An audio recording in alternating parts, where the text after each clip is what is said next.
Hey guys, welcome back to another video. Today we are going to be dissecting yet another one of MatPat's videos to see what he got wrong again this time.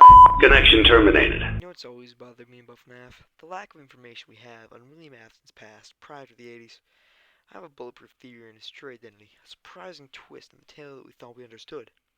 The story of Broken Down revolves around one man finding himself losing something he so dearly wanted.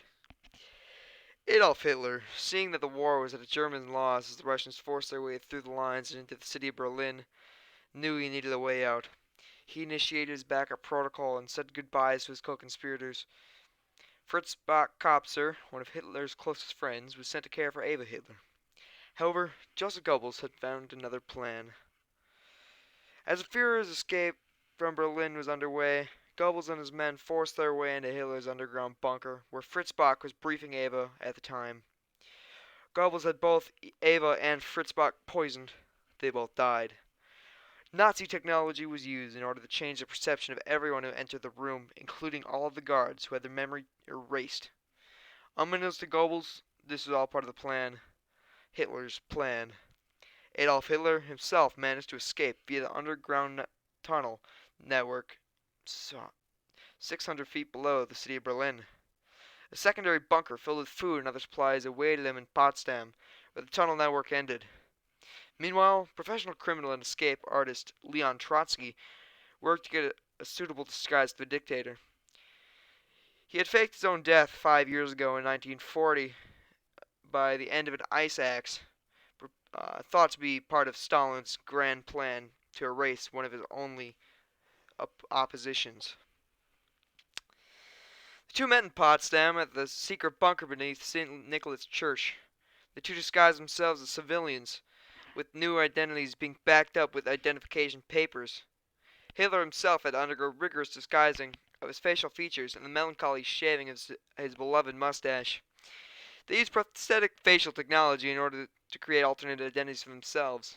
The pair escaped to Spain by walking on foot under the guise that they were refugees from Germany, which had been bombed by the Allies. Once at their safe house in Huelva, a coastal village in Spain, they sealed themselves within. They lived in secrecy for several weeks before Trotsky was caught by Hitler trying to escape the safe house. Hitler, who couldn't afford to have his cover blown, immediately captures Trotsky and begins to experiment on him. Several months pass and Hitler has gained knowledge in the field of robotics through experimentation of his own. He turned the safe house into a sort of prison for Trotsky, guarded by robotic prison guards resembling the endoskeletons of the animatronics in the 80s. They were skeletal in nature and didn't look alive, but it was good enough to keep Trotsky captive. Hitler also experimented with transferring human souls to a robot, the first of the experiment after the Nazis had fallen. After months of research, he successfully transferred Trotsky's soul into one of the prison guards. However, the robot was too strong for Hitler's restraints, and it broke free and overpowered him, but he survived the initial attack as Trotsky eventually shifted his focus onto escaping. Through activating yet another backup plan, the Führer self-destructed the robot by causing it to short-circuit through a rudimentary EMP known as a controlled shock today, which stopped Trotsky for long enough for Hitler to melt him down in the molten metal. Hitler had no choice at that point but to destroy the safe house, which he burned to the ground and escaped in a small rowboat. He lived at sea for nearly a month by hiding in the cargo holds of ships in the Atlantic Ocean and eating whatever he could find. He went close to insane over one small detail of the burning down of his workshop, the molten metal of Leon Trotsky's robot. It seemed to almost be moving as it melted, still sentient, possessed by Trotsky, still possessing his soul, one might say. By 1950, he had managed to make it to the United States. Since he lived in fear of being identified, he dug an underground bunker, larger than the safe house he had in Huelva. He decided that, in order to continue the Nazi superweapon that was reincarnation, he would have to perfect it eventually. He kept his work small scale for several years and top secret. That is until the fatal year of 1954.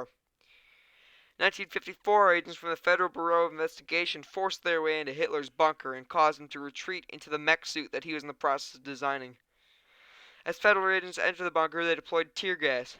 The tear gas caused the suit to fail and lock up, forcing Hitler into an extremely uncomfortable position that broke several of his bones and left permanent scars on his back. At this point, he had undergone extensive cosmetic surgery to vanquish his old identity from him. He was taken into custody and interrogated, his identification papers being phony but believable. Trotsky had helped him disguise everything right down to his fingerprint. He was completely unrecognizable as Adolf Hitler, and the onslaught from Trotsky himself, when in robot form, deformed his face even more from the identity of the Fuhrer. The FBI suspected him of building weapons in his secret bunker, but they eventually freed him, as the Nazi tensions and fear of the Russians in the Cold War were at an all-time high. His identity was now permanently associated with his new name, William Afton. His next few decades were spent building up his new identity, building a house conveniently located above his secret bunker, and getting married and having 3 children. The aging man found ways over time through secret communication with his old friend, Werner Heisenberg. Heisenberg found ways to decrease his biological age, and through injections of a mysterious serum, he reduced Hitler's biological age to 30 by the time he got married. The Führer's appearance had been drastically altered by 1960, completely unrecognizable as Adolf Hitler and fully associated with his new identity. The Nazi serum had been tested a few times during World War II, but its secrecy was never breached. Hitler himself was never briefed on this, so he didn't know he was even a possibility. He was extremely suspicious, and Afton pressed Heisenberg for information on the serum, to no avail. Heisenberg seemed to disappear from Afton's radar. William decided that he would find out the true recipe for the serum due to his previous encounter with Trotsky's metal. He wanted to capitalize on the idea and start a new life, so he decided to open a restaurant in order to lure in people to experiment on. He had performers on stage in a bear and rabbit costume, but it was soon overshadowed by his competitor, Chica's Party World, created by Henry Emily and featured animatronics. Afton soon went bankrupt but was bailed out by Henry Emily himself. The pair teamed up to create Fazbear Entertainment. Henry designed the animatronics, but Afton used his prior knowledge of robotics to secretly replace the pneumatics on the jaws of the robots. Emily didn't know Afton knew about robotics or really how to build robots, so he knew something was off, but he didn't really suspect Afton for tampering with the animatronics, so he didn't expect him too well. He didn't realize what Afton did. Afton would use the jaws to murder a child, disguised as a freak accident, but he designed the animatronics for the soul. You get it? Soul. The sole purpose of collecting just that. The souls of children.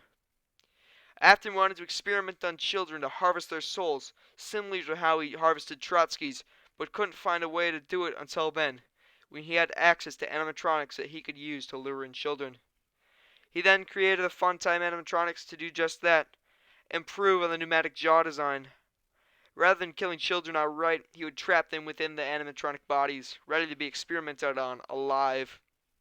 The Nazi plan was at its fruition. Murderous robots and the madman behind it all. Hitler didn't even need an army or a team of scientists to do it. He would do it himself. But it all came crumbling down. In 1983, the same year that Fazbear Entertainment was founded, an accident occurred involving Afton's own son. William accused Henry for the accident, as he was supposed to be in charge of the animatronics.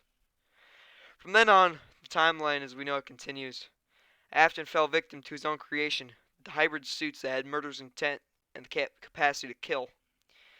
When William Afton awakes in what we know as Ultimate Custom Night, his eternal purgatory, he immediately knows who put him there, the most vengeful of all his victims, the one he should not have killed, Leon Trotsky himself. Alright guys, I hope you enjoyed that FNAF theory. Please leave a like if you enjoyed. Otherwise, if you disagree, leave a comment. I will argue with you in the comments if you think I'm wrong. So, do it. Leave a comment. I don't care.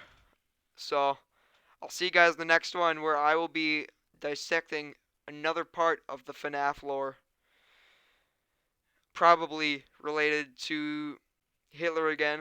It could also be a different part. Maybe it's Julius Caesar, reincarnated as Freddy Fazbear. Who knows? It's whatever I can find enough information on. So, thank you guys so much for watching. I'll see you in the next one where Julius Caesar becomes Freddy Fazbear. Peace out.